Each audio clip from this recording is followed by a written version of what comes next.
De nuevo, hablamos de cambio climático en Sin Distancias. La serie mensual Horizontes Cercanos, coordinada por el profesor de Economía Aplicada de la UNED, Orencio Vázquez, aborda en varios espacios este problema desde diferentes planteamientos. En el programa anterior nos centramos en la transición ecológica, mitos y realidades. Hoy lo hacemos en las amenazas para las poblaciones más expuestas a los efectos del cambio climático. Amenazas palpables y en aumento que implican el incremento de los desplazamientos por causa del cambio climático o, en casos más extremos, el incremento de situaciones de refugiados climáticos. La identificación de los riesgos y de las zonas más afectadas es una de las herramientas clave para conocer qué personas son más vulnerables y buscar soluciones. Temas que abordan ahora Orencio Vázquez, Eduardo Sánchez y Alberto Casado.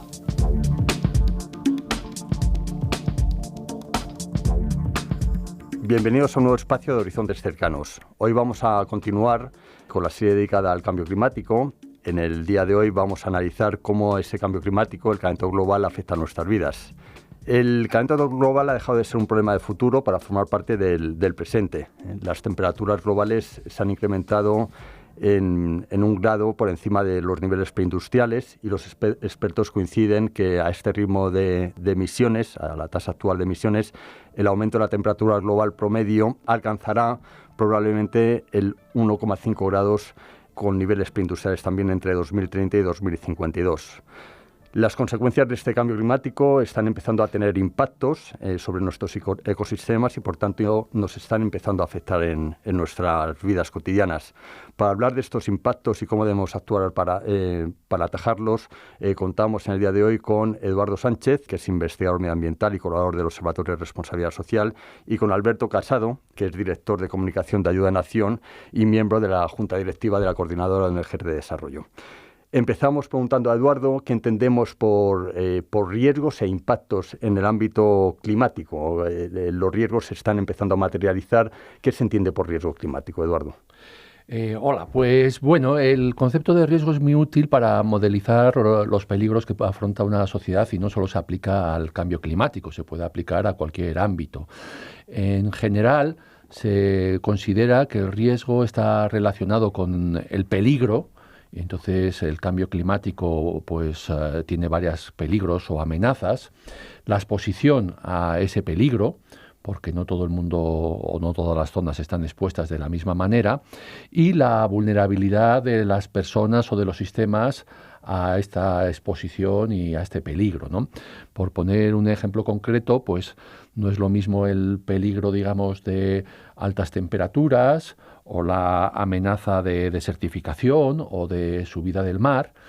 No todo el mundo está expuesto de la misma manera, porque si estamos hablando de la subida del nivel del mar, pues obviamente están más expuestos los que viven a las orillas del mar y en zonas bajas. Y luego la vulnerabilidad pues afecta a las personas, ¿no? Imaginémonos una ola de calor. Pues son mucho más vulnerables las personas mayores, las personas con problemas, por ejemplo, mentales o de memoria, las mujeres embarazadas, los niños y niñas. Entonces esto nos permite identificar para cada riesgo y para cada zona cuáles son las personas más vulnerables. Y además este enfoque nos permite también pues, poner medidas de prevención. Porque cuando se habla de riesgos también es muy importante la gestión de estos riesgos, ¿no? Cómo podemos anticipar estos riesgos y cómo podemos a nivel institucional o a nivel de comunidad estar preparados para responder de la mejor manera. Alberto, desde vuestro trabajo en el ámbito de cooperación al desarrollo, ¿cómo estáis percibiendo estos fenómenos y cómo está afectando a vuestra propia estrategia, a vuestra orientación del trabajo? ¿Qué impactos y consecuencias está teniendo esto sobre los países en los que trabajáis? Hola. Bueno, pues sí, efectivamente, los efectos del cambio climático ya están teniendo una realidad totalmente palpable en los sitios donde estamos. Es curioso porque nosotros en Ayuda en Acción somos, o hemos sido, el año que viene, en 2 años, en el año 21 haremos 40 años, una organización dedicada al desarrollo de una manera bastante amplia, en el sentido que lo que hacemos es trabajar con las comunidades para desarrollar las capacidades dentro de sus territorios, ¿no? Y últimamente, cuando digo últimamente, podemos estar hablando de 10 años ya, el cambio climático está empezando a afectar seriamente a la capacidad de las comunidades, pues, de generar renta, por ejemplo, para las familias, o de que el territorio siga siendo atractivo para que las familias y las personas se mantengan en él, y entonces se están produciendo estos fenómenos de expulsión y al final en lo que se traduce, y de una manera, por lo menos en las comunidades donde nosotros estamos, es en situaciones incluso de desnutrición, de mala alimentación y de no capacidad para generar renta y que las familias tiren adelante, ¿no? Hicimos hace poco un informe que estaba centrado en 4 países del corredor seco centroamericano, en Guatemala, en Honduras, en El Salvador, en Nicaragua, y ahí se hicieron unas cuantas encuestas, cerca de 5.000 encuestas a familias y a campesinos. Y si bien hace unos años las personas no verbalizaban el cambio climático como un efecto que tenía consecuencias directas en su vida, ya en esta encuesta los campesinos empezaban a verbalizarlo de formas, bueno, bastante claras, ¿no? Decía, pues, llueve mal, llueve cuando no tiene que llover. O sea, de una manera expresaban lo que el cambio climático está suponiendo en este caso de desestacionalización del régimen de lluvias, que para ellos es totalmente fundamental a la hora de todo el ciclo agrícola, y esto les impedía, pues, digamos, funcionar como han venido funcionando durante generaciones, ¿no? O sea, estos fenómenos pueden revertir la tendencia de reducción de la pobreza y reducción del hambre que hemos alcanzado en los últimos años. Sí, sí, totalmente. De hecho, es ya, como comentaba Eduardo, o sea, el riesgo climático existe, pero en algunos casos ya está siendo un efecto concreto, ¿no? Es difícil de medir porque luego es algo sobre lo que yo creo que todavía queda mucho que trabajar a nivel de investigación, de medición, de ver lo que está pasando realmente y a qué podemos atribuir qué cosa, ¿no? Pero la realidad es totalmente clara y patente. En Guatemala, por ejemplo, en una emergencia que pasó, bueno, el corredor seco centroamericano fue una de las zonas donde la sequía ha sido más amplia en los últimos años, y entonces han tenido, bueno, acciones de acción humanitaria, de comida, de semillas, etcétera. Y había una foto en donde el único terreno donde podían plantar las semillas estos campesinos eran unas laderas totalmente deforestadas, ¿no? Entonces, claro, al final pesa la necesidad de comer y entonces siguen plantando en esas laderas, pero son totalmente inestables frente a lluvias torrenciales, erosión al terreno, etcétera. O sea, digamos que hay situaciones que ya se están viendo de una manera muy patente que hay que atajar. Además de los ciclos de sequía más intensos que se están produciendo, ¿qué otros fenómenos, Eduardo, identificáis desde la investigación medioambiental que se están produciendo por el calentamiento global? Bueno, pues hay muchos. Muy llamativos son los fenómenos meteorológicos extremos. Por ejemplo, lo que se llaman los ciclones tropicales o en el Caribe, pues los huracanes, ¿no? Cada vez son más frecuentes y más intensos. Entonces, aunque no se puede asignar un fenómeno concreto al cambio climático, estadísticamente, cuando se ven en conjunto, pues se ve que aumenta la frecuencia y la intensidad. Y estos huracanes son muy, muy destructivos, sobre todo cuando no hay protocolos, digamos, de prevención. Y no solo a los países menos desarrollados. Recordemos lo que ha pasado en Estados Unidos, ¿no? Que hasta la ciudad de Nueva York se vio afectada por enormes inundaciones. Ligado pues a la escasez de agua y a la falta de lluvia, pues tenemos todos los problemas de estrés hídrico. En muchas zonas cada vez hay menos agua para regar, para la industria, pero también para el consumo humano. Otro efecto en cadena son los megaincendios. Cada vez estamos viendo como en zonas donde sí había incendios, pero se controlaban, llegan a un punto de ser incontrolables.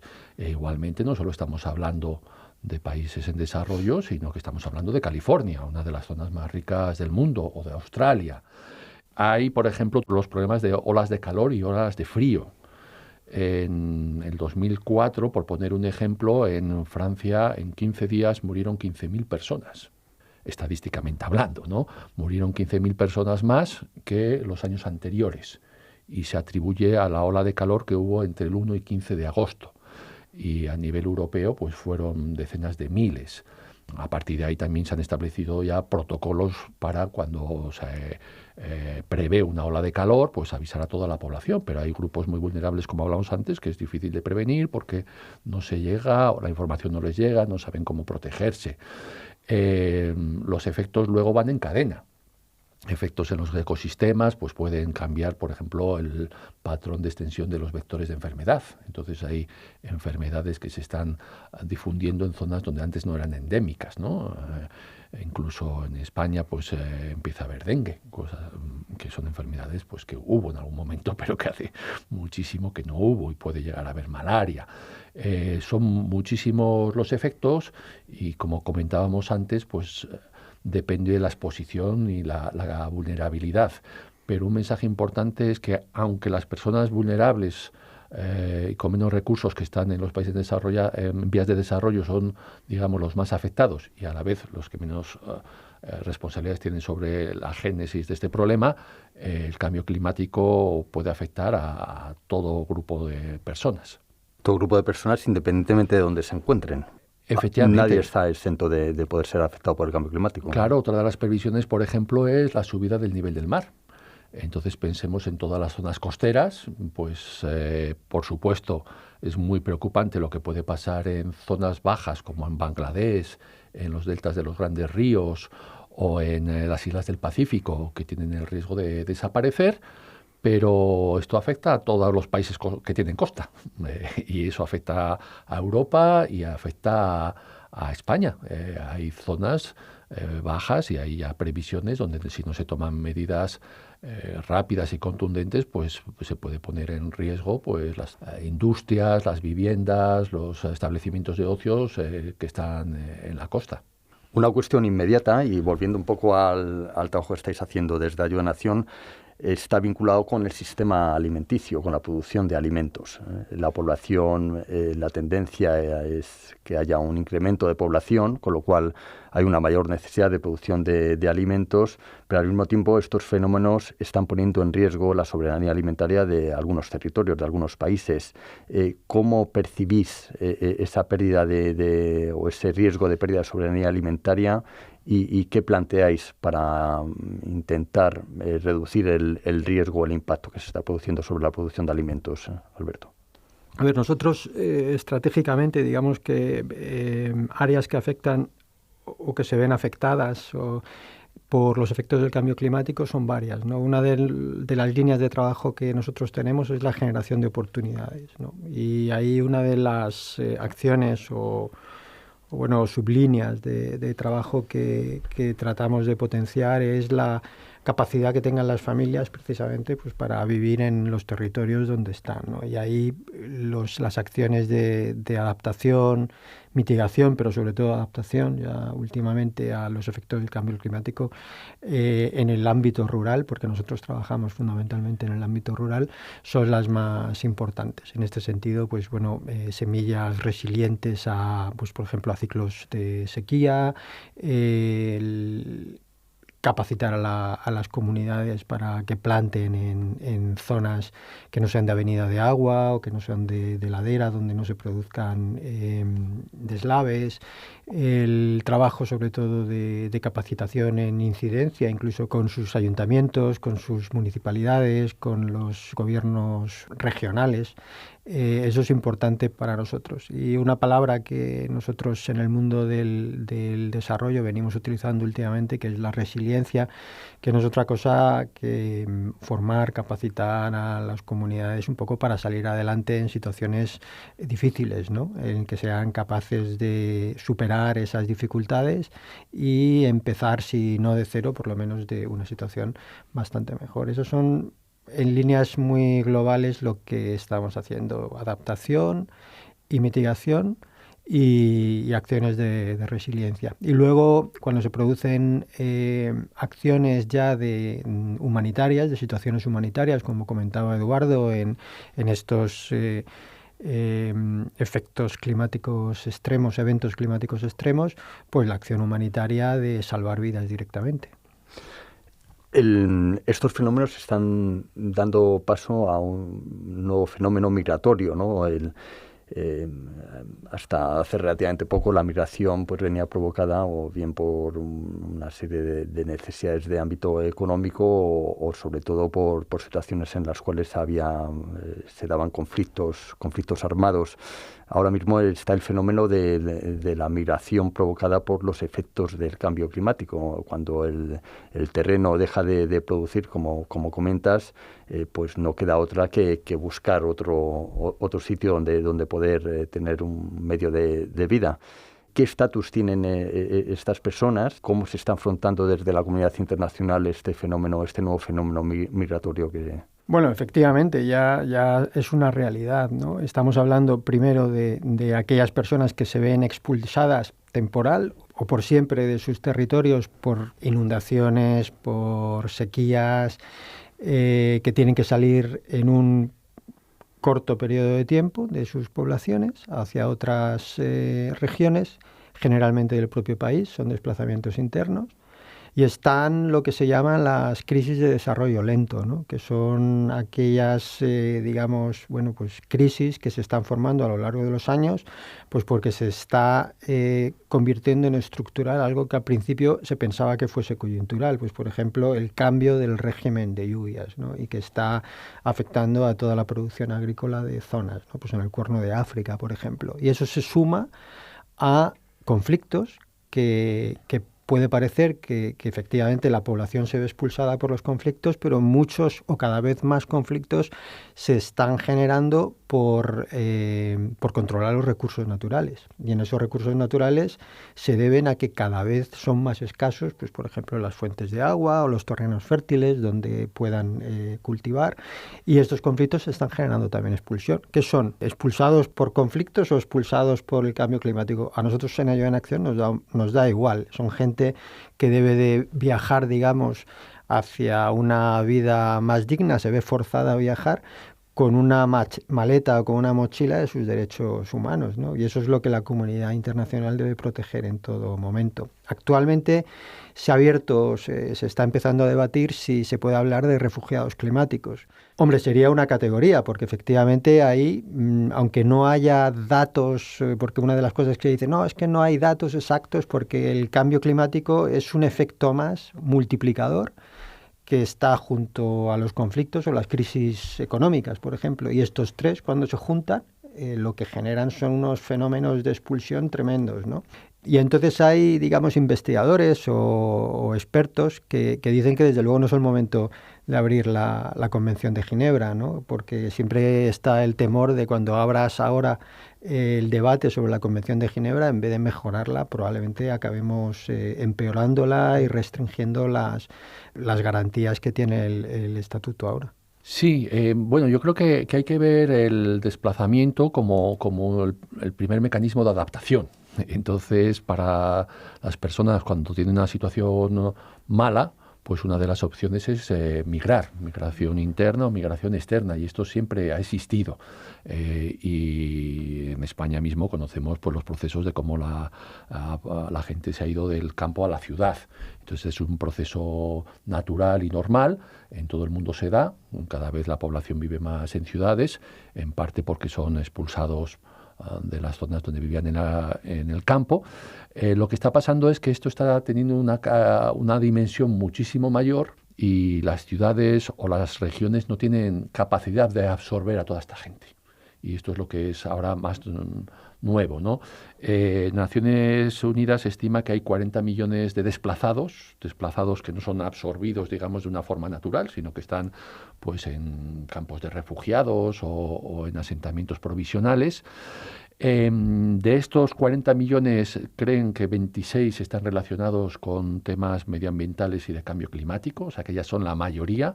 aunque como muy bien dice Alberto, pues a veces se mezclan los conflictos con los temas ambientales, con los recursos naturales. Y lo que es más preocupante es que hay estimaciones que dicen que si la tendencia continúa, en el 2050 podrían ser 150 millones de personas en estas condiciones, que serían como 3 veces la población de España.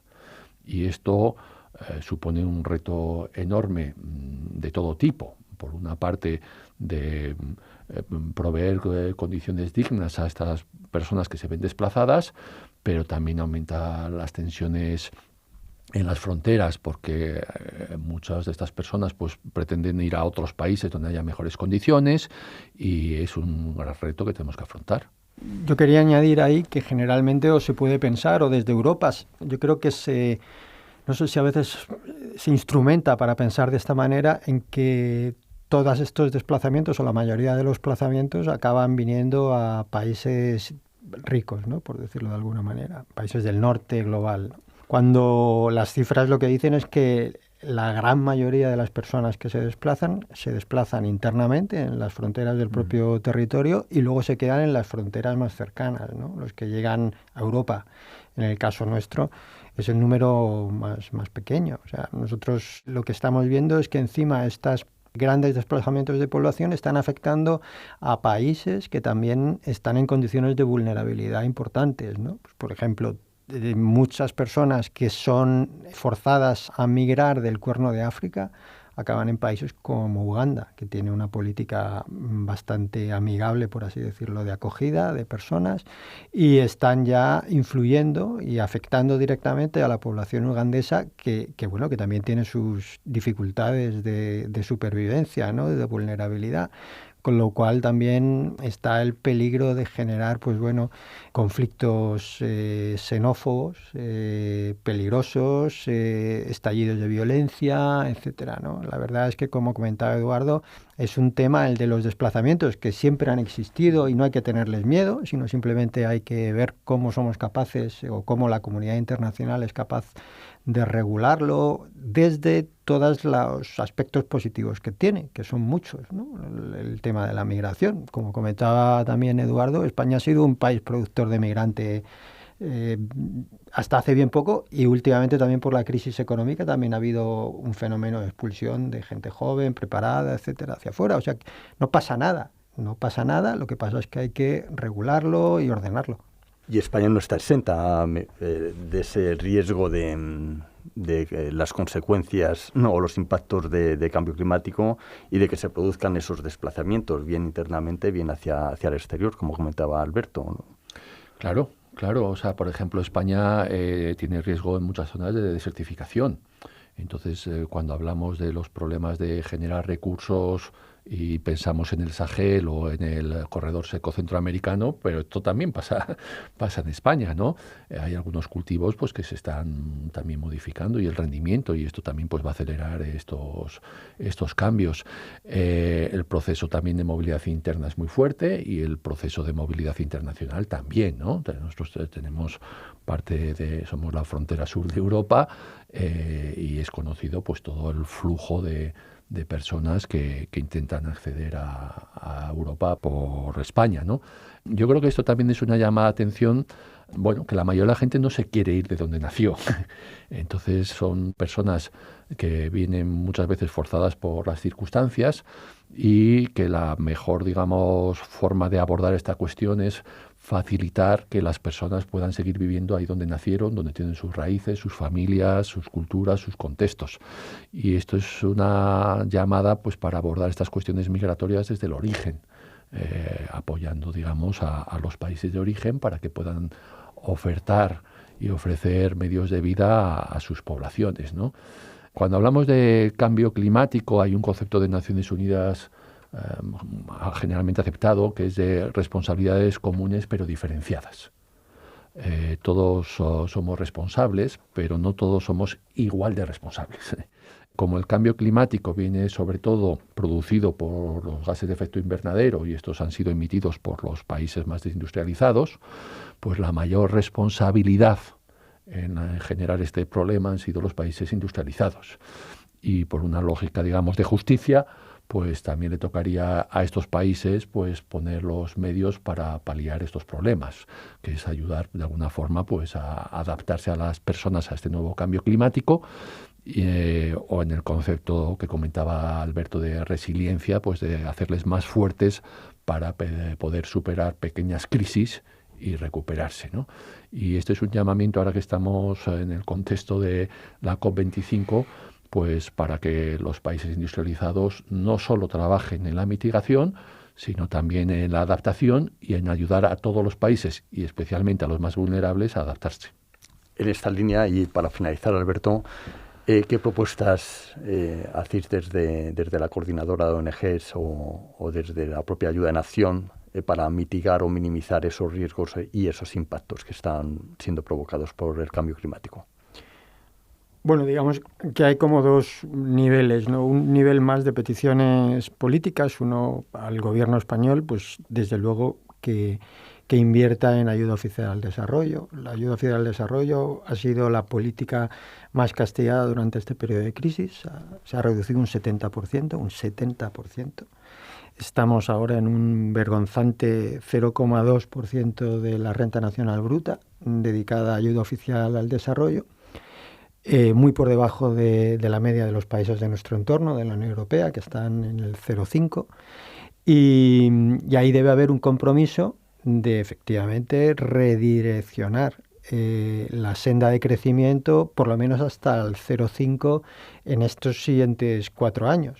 Eso por un lado. Y dentro de la ayuda oficial al desarrollo, dedicar más inversión a todos esos programas de resiliencia, de adaptación al cambio climático, inversión en el mundo agrícola, en esas políticas que efectivamente tienen que estar dirigidas desde los países, pero tienen que estar apoyadas, porque también, como comentaba Eduardo, son los que menos responsabilidad han tenido en producir los efectos del cambio climático, pero son los que también menos capacidad tienen para revertirlos, ¿no? Son unas economías pues vulnerables en los que hay que primar, digamos, una economía capaz de establecer estructuras para que la gente pueda vivir dignamente en ellas y no economías que viven de la extractividad, ¿no? Que al fin y al cabo lo que hacen es vender al mejor postor las materias primas directamente, ¿no? Que no revierten directamente sobre las comunidades locales, ¿no?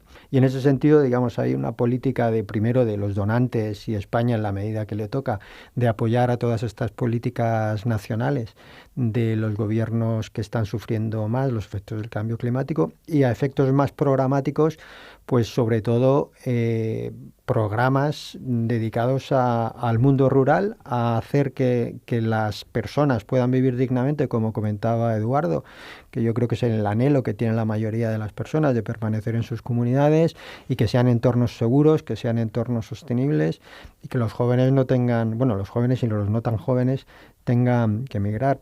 Proyectos de adaptación, de mitigación ya menos, ¿no? Porque son importantes, pero ya se está hablando que la mitigación ya no va a bastar, simplemente hay que estar ya trabajando en adaptación, incluso en transformación de lo que es todo el sistema, ¿no? También nosotros como consumidores, yo creo que nos toca analizar nuestros patrones de consumo, ¿no? Nuestro sistema alimentario, ¿no? Consumir más localmente, lo que se dice, no querer tener, yo qué sé, una naranja 365 días al año. Pues vas a comer naranja en invierno, que es cuando, digamos, te toca, ¿no? Por ejemplo. Y esto es lo que también conlleva es unos sistemas de educación para la ciudadanía global que nos metan en la cabeza que efectivamente el cambio climático está ahí, ya ha venido y nos va a acompañar, y si no le hacemos frente, pues nos va a hacer la vida cada vez más complicada. ¿Realmente las administraciones públicas se están anticipando a esa necesidad de adaptación a esos impactos que ya se están produciendo? Bueno, poco a poco se va viendo una evolución. Yo creo que ahora todo el mundo es consciente de que esto es un gran problema y ya nadie lo niega. Quizá cuesta mucho, porque también en todos los cambios pues hay una resistencia al cambio y puede haber ganadores y perdedores, y lo estamos viendo que hay cada vez más oposición pues cuando se habla de impuestos a los combustibles o de la agricultura. Pero la administración se está moviendo. Yo creo que hay un principio también importante, que es la transición que se haga tiene que ser una transición justa, que estos costes y beneficios se tienen que repartir equitativamente. No es justo que a lo mejor todos los costes recaigan en algunos sectores o en algunos colectivos, y de una forma solidaria pues se debería compensar a estos colectivos con algunas medidas. Y bueno, pues la política internacional y en la diplomacia climática que se organiza a través de las COPs, pues poco a poco se van viendo avances. Ahora bien, como el cambio climático está yendo muy deprisa, los cambios políticos también deberían ir a esta misma velocidad. Creo que es necesario que se actúe más rápido. Bueno, pues muchísimas gracias a los dos. Hoy cerramos aquí. Seguiremos hablando del cambio climático en nuestro programa. Y nada, muchísimas gracias por alumbrarnos sobre esos impactos que ya se están produciendo. Gracias. Gracias a ti. Gracias.